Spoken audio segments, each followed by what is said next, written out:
मी लोकांना असं म्हणेन, ज्यांना रेस्टॉरंट टाकायचं असेल त्यांनी नव्याने न टाकता एक्झिस्टिंग ब्रँडबरोबर लग्न करावं. म्हणजे मॅनिफेस्टेशन या शब्दामध्ये भरपूर ताकद असते. कुठच्याही सर्व्हिस सेक्टरमध्ये एखादा रिपीट कस्टमर आला ना, म्हणजे you are doing the things right.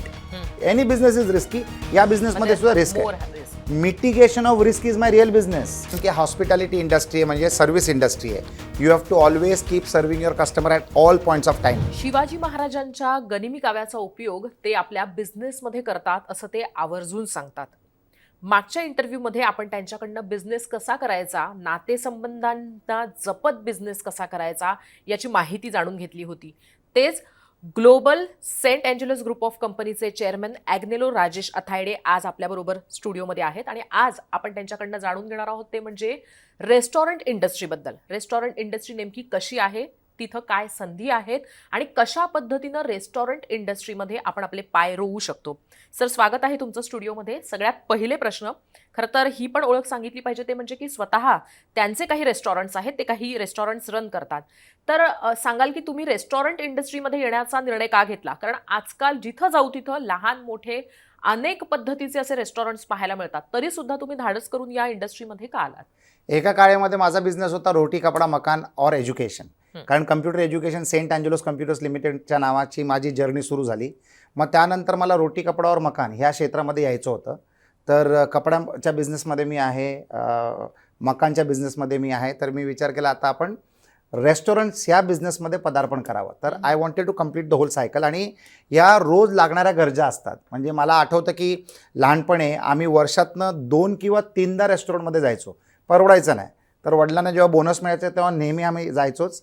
त्याच्या व्यतिरिक्त नवीन वर्षामध्ये आम्ही जायचो. हे 2 कन्फर्म वेळ होती. म्हणजे वर्षातनं 2-3 वेळा जायचो. आणि आज लोक आठवड्यातनं कमीत कमी 5 ते 6 वेळा, 8 ते 10 वेळा जेवायला बाहेर जातात.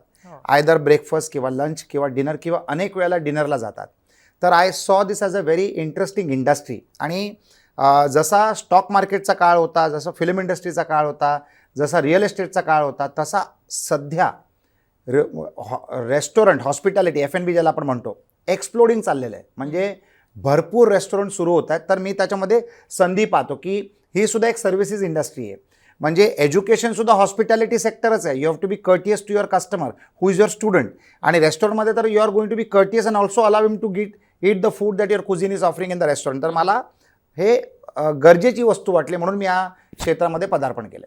खरं तर तुम्ही रोटी असं म्हटलात, पण ही टर्म खूप मोठी आहे. सर जे रेस्टॉरंट चालवतात त्याच्यामध्ये ते ग्लोबल क्युझिन ऑफर करतात. ॲक्च्युली इंटरेस्टिंग गोष्ट आहे ते म्हणजे की ते ग्लोबल क्युझिन ऑफर करतात, पण त्यांचं असं म्हणणं आहे ते म्हणजे की ते इंडियन इन्ग्रेडियंट्स वापरून हे ग्लोबल फूड देतात. तर त्याच्याबद्दल सुद्धा जाणून घ्यायचं आहे की ग्लोबल क्युझिन, इंडियन इन्ग्रेडियंट्स आणि तुम्ही वेगन फूडवर विशेष भर दिलेला आहे.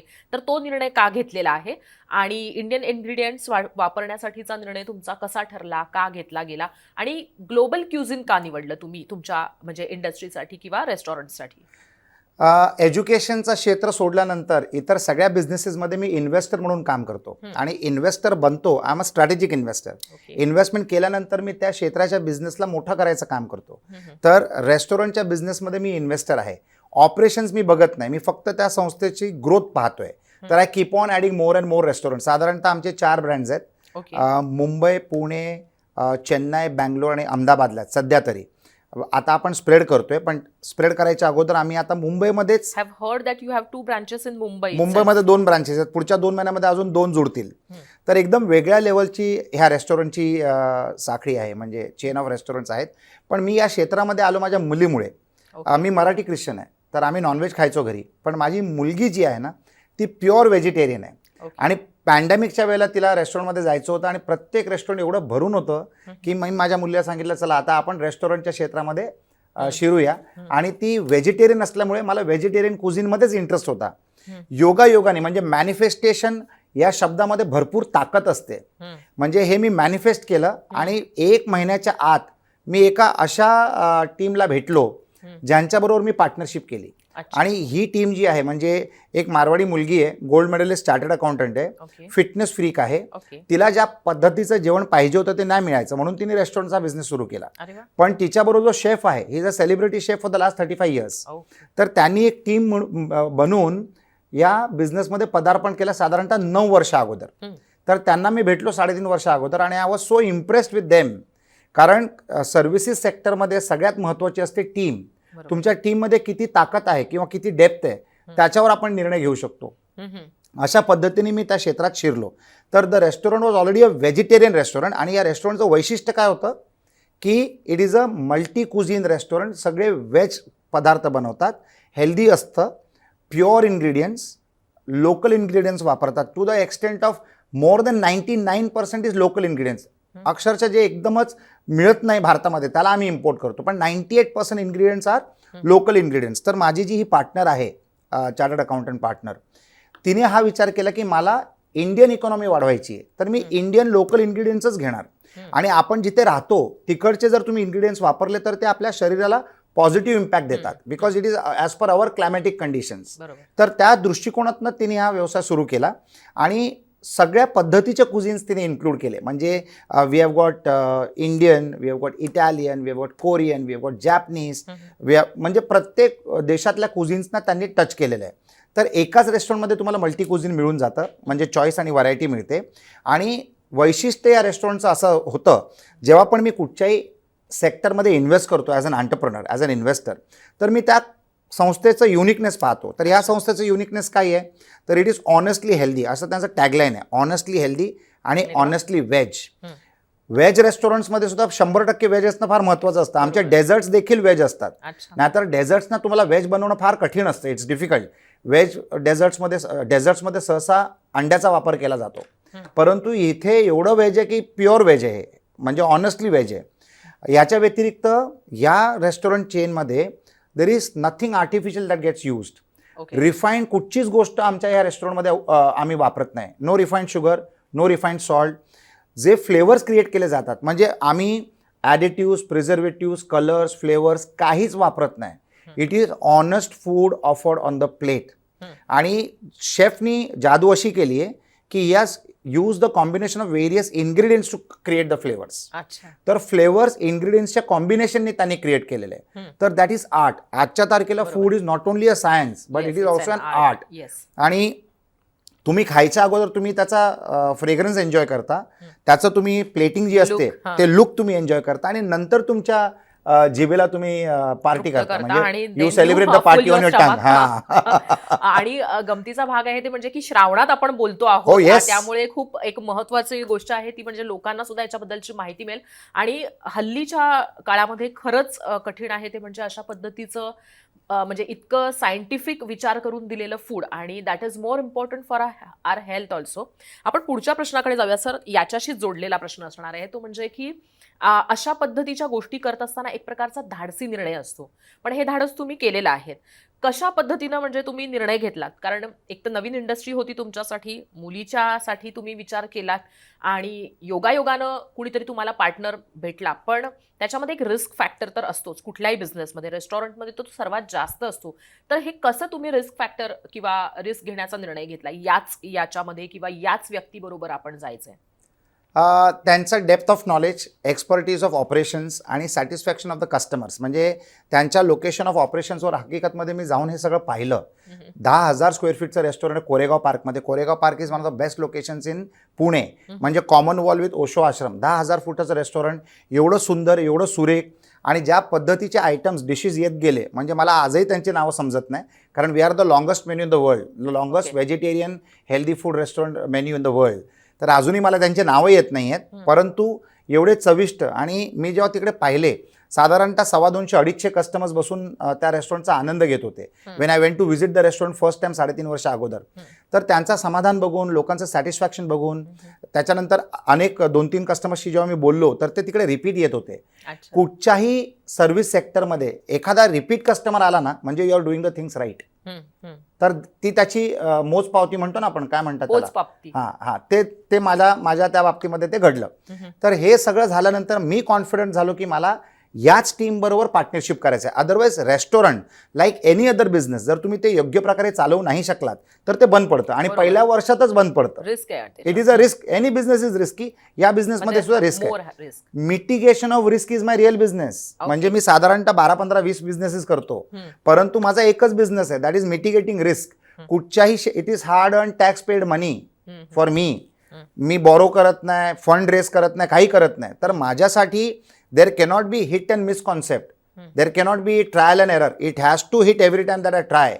तर mitigation of risk, successful I have to be successful in every business that I do. I cannot afford to have a miss. तर मी पूर्ण mitigation of risk is my real business. मग त्याच्यामध्ये मी वेगवेगळे सेक्टर बसवतो. त्याच्यातनं हा एक सेक्टर आहे रेस्टॉरंटचा. तर मी चान्स घेत नाही.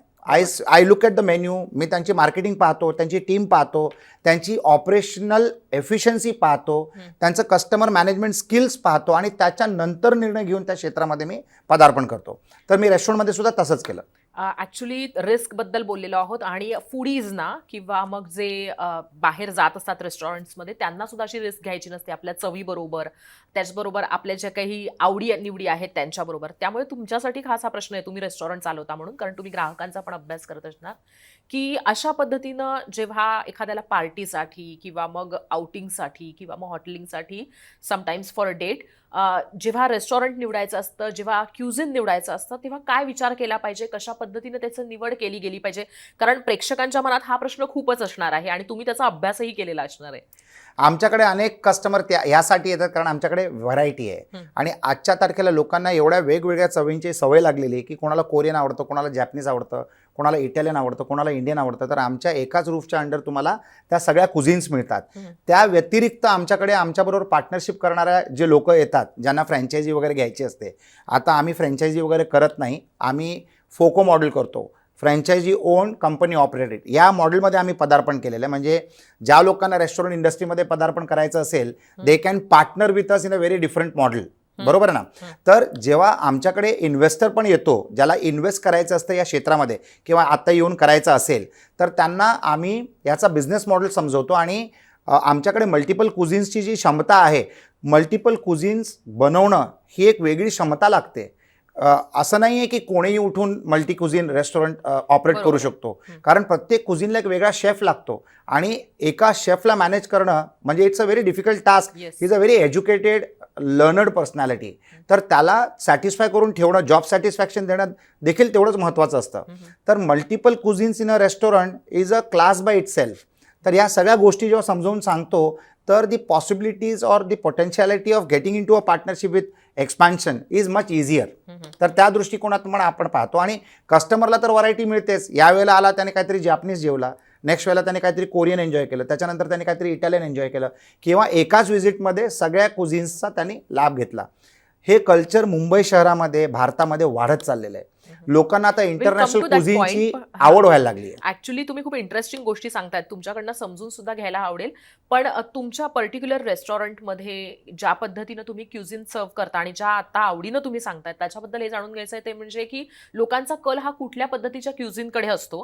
कारण लोकांची अशी कन्सेप्ट आहे ते म्हणजे की इंडियामध्येच वेगन फूड मिळतं किंवा त्याची डिमांड असते, एक पर्टिक्युलर कम्युनिटी तशा पद्धतीचं डिमांड करत असते, किंवा मग एक पर्टिक्युलर रिलिजनमध्ये तशा पद्धतीची डिमांड असते. पण तुम्ही त्या इंडस्ट्रीमध्ये आहात आणि since you are serving only vegan food, तर ते तुमच्याकडनं जाणून घ्यायचं आहे की कुठल्या कुठल्या अशा पद्धतीच्या, म्हणजे इतके वेगन फूडसाठी इंटरनॅशनल ग्लोबल क्युझिनमध्ये ऑप्शन्स आहेत का? आणि तुम्ही म्हटलात की लॉंगेस्ट मेन्यू यू हॅव, तर ते किती मेन्यू मधले पदार्थ आहेत ते सुद्धा जरा सांगा. तर we are a honestly vegetarian brand आणि आमच्या व्हेजिटेरियन फूडमध्ये आम्ही व्हिगन ऑप्शन्स दिलेत, सात्विक ऑप्शन्स दिलेत, कीटो ऑप्शन्स दिलेत, असे वेगवेगळे ऑप्शन्स दिलेले आहेत. आता व्हिगन फूडचं सध्या भरपूर डिमांड आहे. लोकांना डेअरी प्रोडक्ट्स पण कन्झ्युम नाही करायचे आहेत आणि this is all good for the body, it's good for the health. कुठच्याही रेस्टॉरंटमध्ये जेव्हा तुम्ही जेवता, तर जेवल्यानंतरचा आफ्टर इफेक्ट फार महत्त्वाचा असतं. Whether that food made you comfortable or it made you uncomfortable or you started burping. आम्ही ज्या रेस्टॉरंट्स चालवतो, या रेस्टॉरंट्समध्ये because we play with the best possible ingredients, after effect is very comfortable. म्हणून आमच्याकडे कस्टमर्स पुन्हा पुन्हा येत राहतात.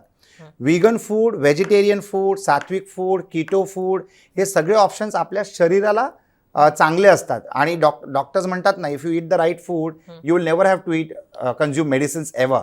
Right food is the best medicine to the body and you also enjoy it because it is as per your taste palette.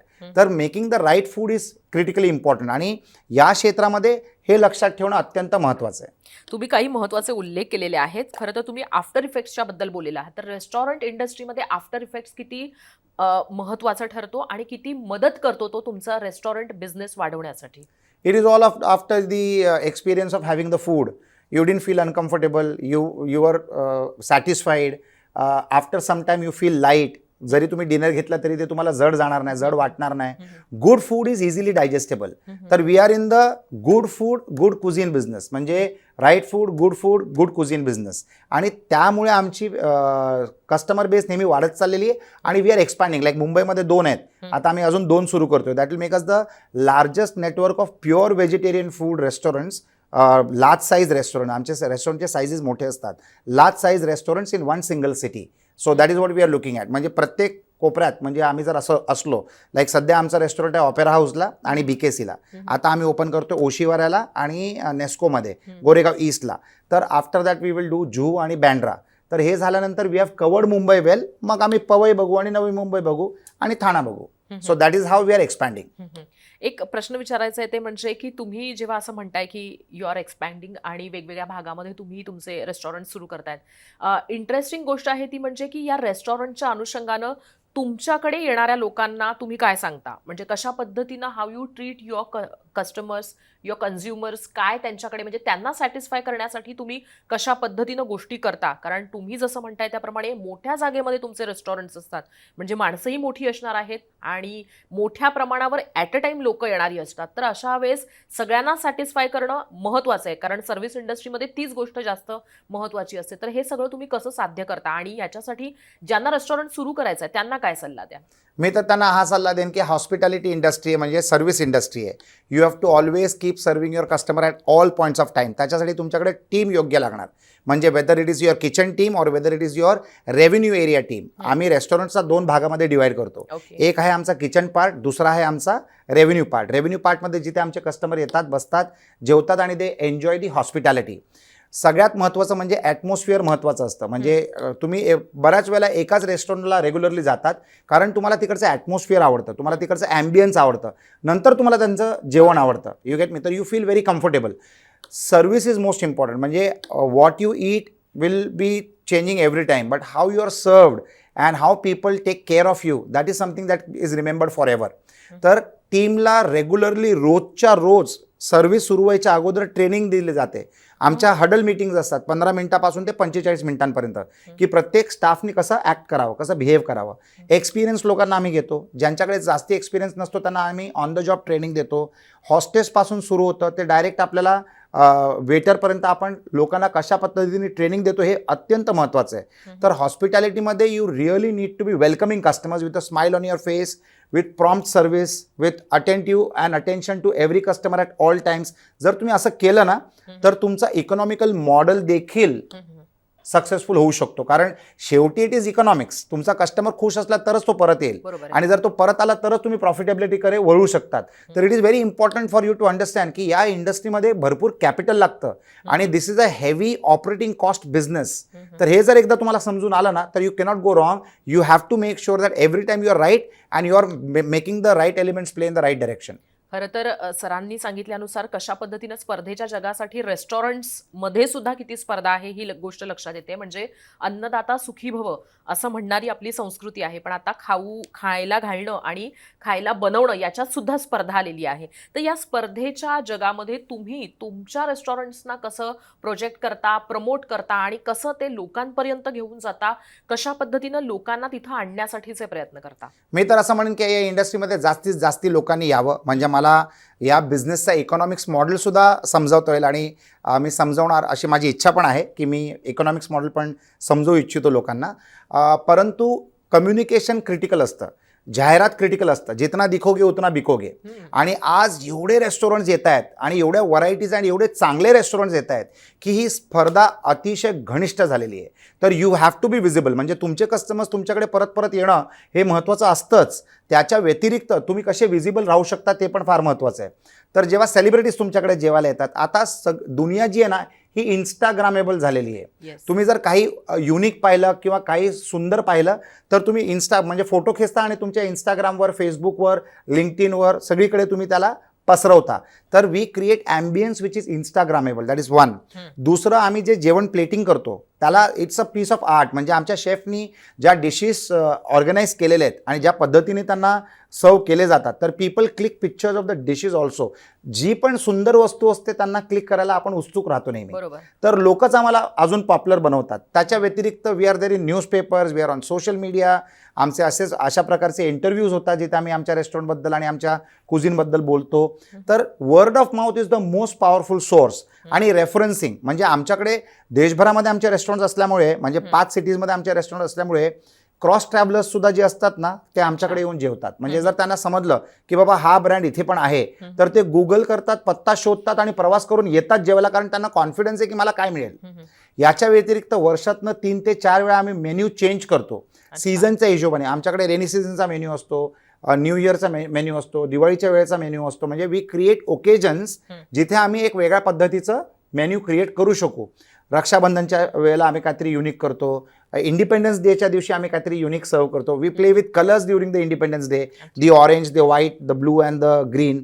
तर we play with this 4 colours. तर everything has got a lot of thought behind it. दुसरी गोष्ट म्हणजे restaurant एक फार मोठी vehicle आहे. It is like a industry. There are 20,000 moving parts at the same time.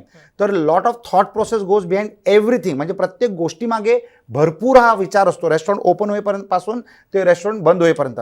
तुम्हाला रेस्टॉरंटमध्ये जेवढी लोक दिसतात that is hardly 20% of the overall team.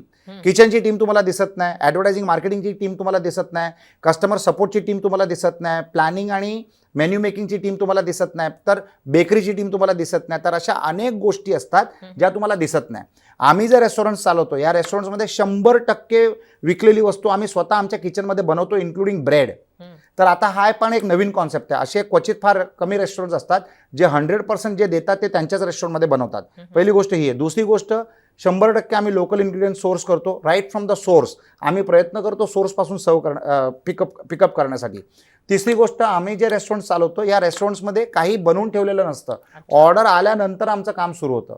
तर you always get the freshest product on the table all the time for you to make it feel tasty. तर या सगळ्या गोष्टी आम्ही बाळगतो. असं सगळं केल्यामुळे आमच्या कस्टमर्सची एक इकोसिस्टम बनते. म्हणजे एक कस्टमर आमच्या प्रत्येक ब्रांचमध्ये जातो, जर दुसऱ्या सिटीमध्ये गेला तर तिकडे सुद्धा तो आम्हाला व्हिजिट करतो. तर ह्या सगळ्या गोष्टी आम्हाला फार महत्त्वाच्या असतात टिकून राहण्यासाठी आणि वाढण्यासाठी. While talking to you I came to know की रेस्टॉरंट सुद्धा असा काही मजेत करण्यासारखा बिझनेस नाहीये. Again will come to our next question. ते असं आहे, ते म्हणजे की तुम्ही मनुष्यबळाचा उल्लेख केलात की आत्ता तुम्ही HR टीम म्हटलात, अजून बऱ्याचशा टीमचा तुम्ही उल्लेख केला, जेवढी नावं सुद्धा आत्ता लक्षात राहत नाहीयेत माझ्या. तर रेस्टॉरंटसाठी तुमच्या अशा टीम्स आहेत का इतक्या मोठ्या, म्हणजे तुम्ही मोठ्या जागेमध्ये हे टीम रन करता, रेस्टॉरंट रन करता, तर टीम सुद्धा जास्त असतील, माणसं सुद्धा अधिक असतील. तर हे कसं तुम्ही माणसांना मॅनेज करता? कारण माणसांना मॅनेज करणं हे खूप मोठं चॅलेंज आहे. त्यातही रेस्टॉरंटमध्ये जसं शेफचा तुम्ही उल्लेख केला, प्रत्येक व्यक्तीला मॅनेज करणं हे खूप टास्क आहे. रेस्टॉरंटसाठी मनुष्यबळ मुबलक असतं, पण ते कधी सोडून जाईल ह्याची पण काही गॅरंटी नसते. त्यामुळे हे मनुष्यबळ हाताळण्याचं स्किल म्हणजे काय आहे तुमच्याकडे, आणि लोकांना काय सल्ला द्याल की कशा पद्धतीनं हे रेस्टॉरंटसाठीचं मनुष्यबळ हाताळलं गेलं पाहिजे? टोटल मॅनपॉवर बिझनेस आहे. तर तुम्हाला ते टॅलेंट शोधावा लागतो, त्याला ट्रेन करावा लागतो, त्याला रिटेन करावा लागतो, त्याला रिट्रेन करावा लागतो आणि त्याला रिक्रूट करावा लागतो. तर ह्या सगळ्या गोष्टींमध्ये कुठे तुम्ही चुकू शकत नाही. प्रत्येक माणूस प्रगतीसाठी चेंज करतच राहतो. तर तुम्हाला ते ॲम्बियन्स द्यावा लागतो, त्याला इन्सेंटिव्ह द्यावा लागतो, त्याला प्रमोशन द्यावं लागतं, त्याला इन्क्रिमेंट द्यावं लागतं कलेनुसार. परंतु this is one of the highest engaging manpower businesses in the country. कारण टोटल पीपल डिपेंडंट आहे. तर आमच्या लिडरशिपचा फार महत्त्वाचा रोल असतो. एका रेस्टॉरंटवर तुमचा जो मॅनेजर असतो, he is a leader for that restaurant. मग त्याच्यावर एक जनरल मॅनेजर असतो, मग त्याच्यावर मॅनेजमेंट असते. तर हायरार्की असते. जेव्हा तुमचे 12-15 रेस्टॉरंट झाल्यानंतर तुम्हाला ही टीम बसवावी लागते. माझे जे रेस्टॉरंट्स आहेत ते साधारणतः 2000 स्क्वेअर फीटापासून ते 10,000 स्क्वेअर फीटपर्यंत आहेत. तर 2000 स्क्वेअर फीटसाठी साधारणतः 50 लोक लागतात. म्हणजे 4 पीपल 40 स्क्वेअर फीट मागे एक माणूस लागतो. अशा पद्धतीचं काम आहे. 50 लोक तुम्हाला लागतात for a 2000 square feet restaurant, आणि प्रपोर्शनेटली ते तसं वाढत जातं. रेस्टॉरंट बिझनेसमध्ये जर तुम्हाला प्रवेश करायचा असला तर it is a very interesting mathematical calculation game also, की आपलं गणित कसं असलं पाहिजे. फॉर एक्झाम्पल, एखाद्या व्यक्तीला रेस्टॉरंट ह्या बिझनेसमध्ये जर इन्व्हेस्ट करायचं असेल तर मी माझ्या सगळ्यात छोट्या साईजच्या रेस्टॉरंटचं उदाहरण देतो. 2000 स्क्वेअर फीटचं रेस्टॉरंट सुरू करण्यासाठी तुम्हाला साधारणतः 10,000 रुपये पर स्क्वेअर फीटची कॉस्ट येते. 2000 स्क्वेअर फीटचं रेस्टॉरंट 10,000 रुपये पर स्क्वेअर फीटच्या कॉस्टच्या हिशोबाने झाले 2 कोटी रुपये. या 2 कोटी रुपयेमध्ये तुमचं इंटिरियर्स, तुमचं डिपॉझिट, तुमचं ॲडव्हान्स रेंट, तुमचं स्टार्टअप कॉस्ट फॉर इन्ग्रेडियंट्स, तुमची ॲडव्हर्टायझिंग आणि मार्केटिंग आणि तुमचं पुढच्या 6 महिन्याचं ऑपरेटिंग कॉस्टमध्ये जर काय डेफिसिट असलं तर ती कॉस्टसुद्धा तुम्हाला कॅल्क्युलेट होऊन मिळते. तर माझ्या लेवलचं जे रेस्टॉरंट आहे, म्हणजे we are a lifestyle restaurant, या टाईपच्या रेस्टॉरंटसाठी 10,000 रुपये पर स्क्वेअर फीटची इन्व्हेस्टमेंट येते. म्हणजे आपल्याला ॲडव्हान्समध्ये कॅल्क्युलेट करता येईल की आपल्याला 2000 स्क्वेअर फीटचं रेस्टॉरंट टाकायचं तर काय बजेट येईल, 4000 स्क्वेअर फीटचं रेस्टॉरंट टाकायचं असेल तर काय बजेट येईल, 1000 स्क्वेअर फीटचं रेस्टॉरंट टाकायचं असेल तर काय बजेट येईल. साधारणतः जेवढं तुम्ही भाडं भरता त्याच्या 10 पटीने जर तुम्ही रेव्हेन्यू नाही केलं तर तुम्हाला प्रॉफिट होणं फार कठीण आहे.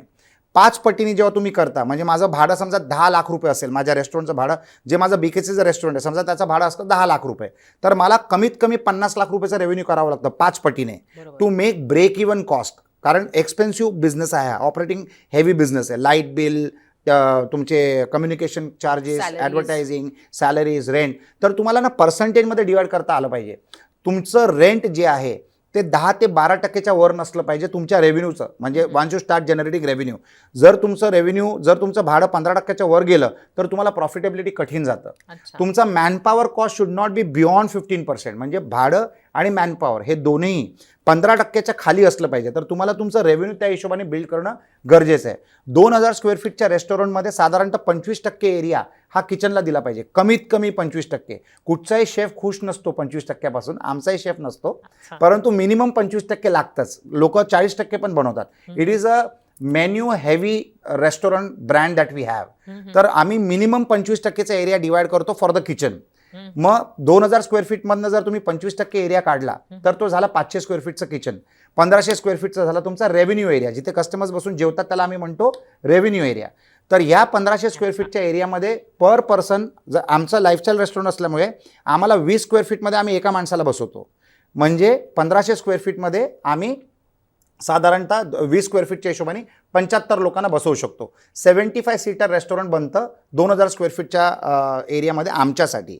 जर तुम्ही नॉर्मल कुझिन जर तुम्ही चालवलं तर तुम्ही 100, 125, 150 कस्टमरसुद्धा बसवू शकणार. म्हणजे 10 स्क्वेअर फीटमध्ये सुद्धा तुम्ही एका कस्टमरला बसवू शकता. म्हणजे तुमचं ऑटोमॅटिकली 75 सीटर झालं, 150 सीटर. तर हे सगळे वेगवेगळे गणित आहेत. 2000 स्क्वेअर फीटमध्ये आमचं लाईट बिल हे साधारणतः 100 रुपये पर स्क्वेअर फीट येतं फॉर हेवी एअर कंडिशनिंग आणि हेवी लाईटिंग आणि हेवी इल्युमिनेशन त्याच्यासाठी, आणि आमचे किचनचे इलेक्ट्रिकल इक्विपमेंट्स पण त्या प्रकारचे असतात. तर साधारणतः 2-1 लाख रुपये आम्हाला रेंट येतं. तर ते झालं 100 रुपये पर स्क्वेअर फीट. तर अशा पद्धतीने जर तुम्हाला इकॉनॉमिक्स ॲडव्हान्समध्ये समजलं की मला काय इन्व्हेस्टमेंट लागणार, तर तुम्ही त्या हिशोबाने निर्णय घेऊन या क्षेत्रामध्ये पदार्पण करू शकता. आता हे 2 कोटी रुपयाचं कॅपिटल कॉस्ट झाली. हे तुम्ही किती वर्षांमध्ये, किती महिन्यांमध्ये तुम्ही रिकवर करू शकता? तर आमच्या ब्रँडच्या खाली आम्ही प्रयत्न करतो मॅक्सिमम 18 महिन्यामध्ये आम्ही लावलेलं कॅपिटल रिकवर केलं पाहिजे.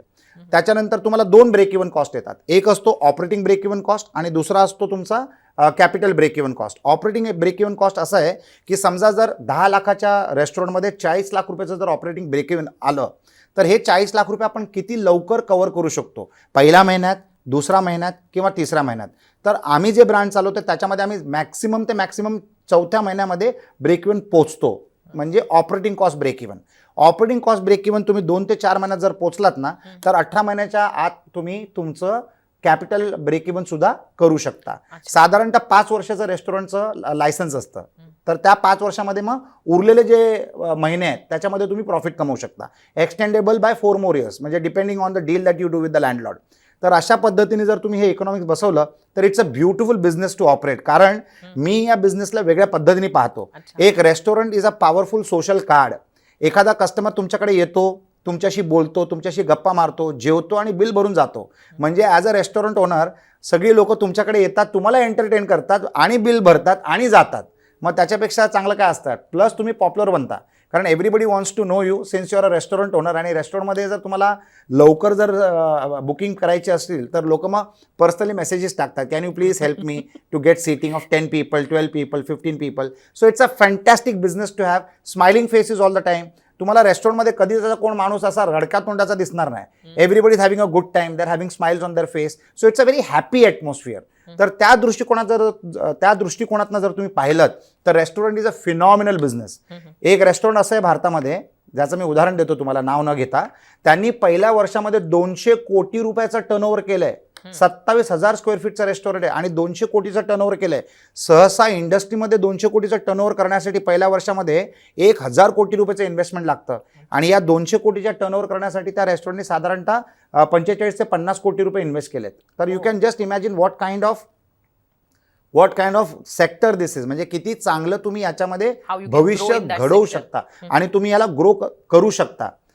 त्याच्या व्यतिरिक्त प्रत्येक बिझनेसमध्ये 2 प्रकारचे फायदे असतात. एक असतो ऑपरेटिंग प्रॉफिट आणि दुसरा असतो व्हॅल्युएशन. रेस्टॉरंटच्या क्षेत्रामध्ये जर तुम्ही 15% नेट प्रॉफिट कमवलं, मिनिमम 15% नेट प्रॉफिट कमवलं, तर तुम्हाला त्या रेस्टॉरंटच्या 12 महिन्याच्या टर्नओव्हरवर 5 पटीने तुम्हाला त्याचं व्हॅल्युएशन मिळतं. म्हणजे समजा तुम्ही 50 लाखाचा बिझनेस करताय आणि त्या 50 लाखाच्या बिझनेसवर तुम्ही 7.5 लाख रुपयाचं प्रॉफिट करताय आणि 6 कोटीचं टर्नओव्हर होतं वर्षामध्ये, तर 6 कोटी गुणिले 5 पटी म्हणजे 30 कोटीचं तुम्हाला त्याचं व्हॅल्युएशन मिळू शकतं.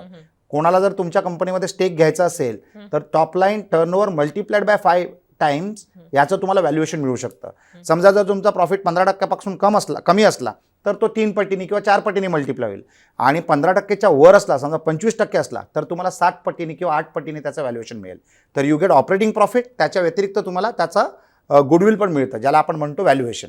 मुंबई आणि इंडियामध्ये रेस्टॉरंट इंडस्ट्रीला किंवा रेस्टॉरंट उघडण्यासाठी काय संधी आहे, कशा पद्धती म्हणजे टिकू शकतं का माणूस जर का नव्यानं रेस्टॉरंट उघडायचं असेल तर, आणि काय गोष्टी असतील तर टिकता येईल या स्पर्धेमध्ये? Right location, right team, right size of investment.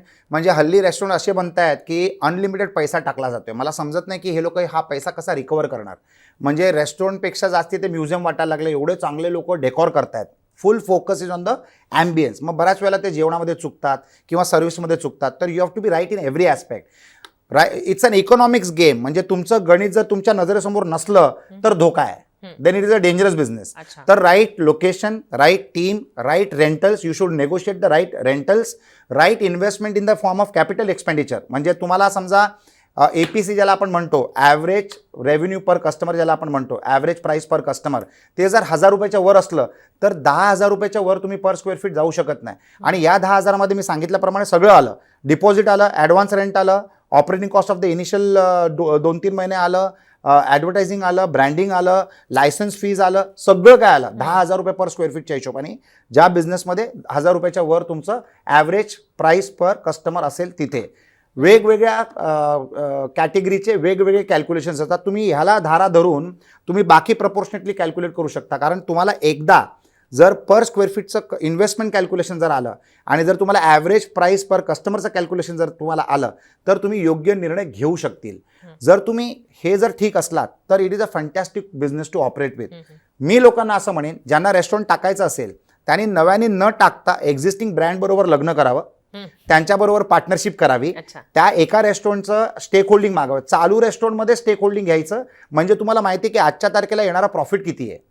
तर we are going to open up options like this. आम्ही अशा ऑप्शन्स ओपन करणार, कारण आम्हाला चांगली लोकं पाहिजेत, आम्हाला चांगली लोकल रेस्टॉरंटच्या लेवलला लिडरशिप पाहिजे.